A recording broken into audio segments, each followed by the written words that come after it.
لگتا کہ میں اگلے سال تمہارے درمیان موجود ہوں گا۔ میری باتوں کو بہت غور سے سنو اور ان کو ان لوگوں تک پہنچاؤ جو یہاں نہیں پہنچ سکے۔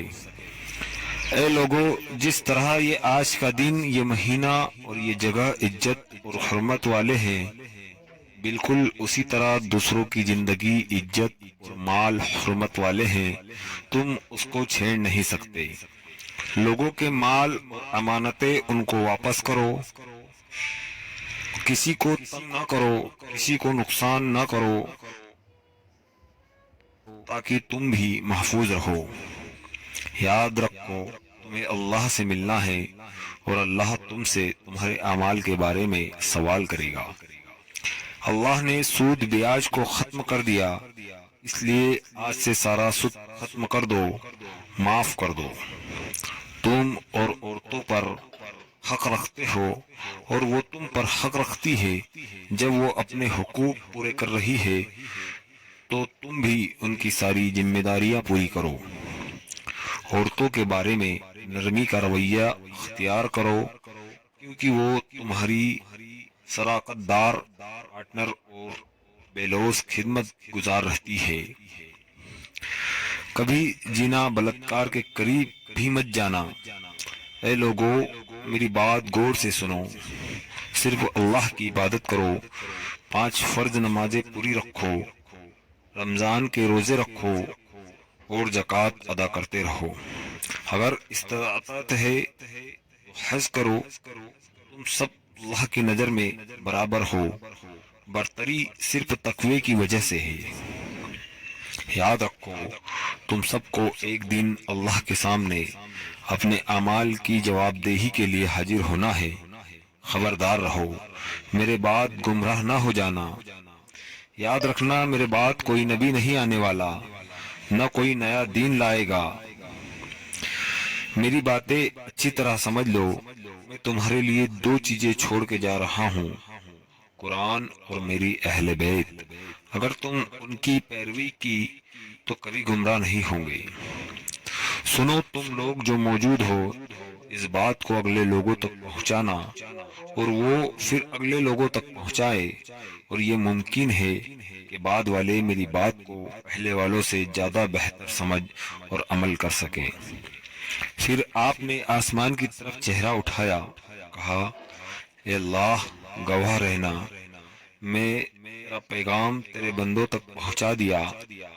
ہم پر بھی فرض ہے اس پیغام کو سنے، سمجھے، عمل کرے اور اس کو آگے دوسروں تک بھی بھیجے تاکہ ہم باتیں سیکھیں۔ اللہ پاک کی بارگاہ میں دعا ہے، مولا اگر سننے بولنے میں کوئی لفظ خطا، غلطی، بھول ہو گئی ہو، مولا تیرے حبیب کے صدقے میں معاف فرما کر ہمیں اور تمام امت مسلمہ کو حضور صلی اللہ علیہ وسلم کے بتائے ہوئے طور طریقے پر زندگی بسر کرنے کی توفیق عطا فرمائے، آمین یا رب العالمین۔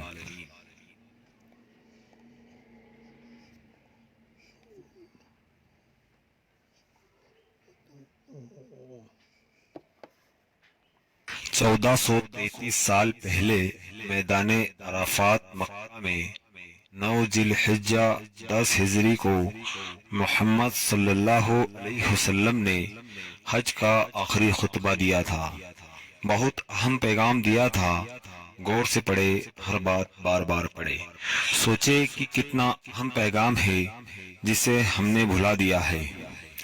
اے لوگو سنو، مجھے نہیں لگتا کہ میں اگلے سال تمہارے درمیان موجود ہوں گا۔ میری باتوں کو بہت غور سے سنو اور ان کو ان لوگوں تک پہنچاؤ جو یہاں نہیں پہنچ سکے۔ اے لوگو، جس طرح یہ آج کا دن، یہ مہینہ اور یہ جگہ عزت اور حرمت والے ہیں، بالکل اسی طرح دوسروں کی زندگی، عزت اور مال حرمت والے ہیں۔ تم اس کو چھیڑ نہیں سکتے۔ لوگوں کے مال اور امانتیں ان کو واپس کرو، کسی کو تنگ نہ کرو، کسی کو نقصان نہ کرو، تاکہ تم بھی محفوظ رہو۔ یاد رکھو، تمہیں اللہ سے ملنا ہے اور اللہ تم سے تمہارے اعمال کے بارے میں سوال کرے گا۔ اللہ نے سود بیاج کو ختم کر دیا، اس لیے آج سے سارا سود ختم کر دو، معاف کر دو۔ تم اور عورتوں پر حق رکھتے ہو اور وہ تم پر حق رکھتی ہے۔ جب وہ اپنے حقوق پورے کر رہی ہے تو تم بھی ان کی ساری ذمہ داریاں پوری کرو۔ عورتوں کے بارے میں نرمی کا رویہ اختیار کرو، کیونکہ وہ تمہاری شراکت دار، پارٹنر اور بے لوث خدمت گزار رہتی ہے۔ کبھی جنا بلاತ್ಕಾರ کے قریب بھی مت جانا۔ اے لوگو، میری بات غور سے سنو، صرف اللہ کی عبادت کرو، 5 فرض نمازیں پوری رکھو، رمضان کے روزے رکھو اور زکوٰۃ ادا کرتے رہو۔ اگر استطاعت ہے تو حج کرو۔ تم سب اللہ کی نظر میں برابر ہو، برتری صرف تقوی کی وجہ سے ہے۔ یاد رکھو، تم سب کو ایک دن اللہ کے سامنے اپنے اعمال کی جواب دہی کے لیے حاضر ہونا ہے۔ خبردار رہو، میرے بعد گمراہ نہ ہو جانا۔ یاد رکھنا، میرے بعد کوئی نبی نہیں آنے والا، نہ کوئی نیا دین لائے گا۔ میری باتیں اچھی طرح سمجھ لو، میں تمہارے لیے 2 چیزیں چھوڑ کے جا رہا ہوں، قرآن اور میری اہل بیت۔ اگر تم ان کی پیروی کی تو کبھی گمراہ نہیں ہوں گے۔ سنو تم لوگ جو موجود ہو، اس بات کو اگلے لوگوں تک پہنچانا اور وہ پھر اگلے لوگوں تک پہنچائے، اور یہ ممکن ہے کہ بعد والے میری بات کو پہلے والوں سے زیادہ بہتر سمجھ اور عمل کر سکے۔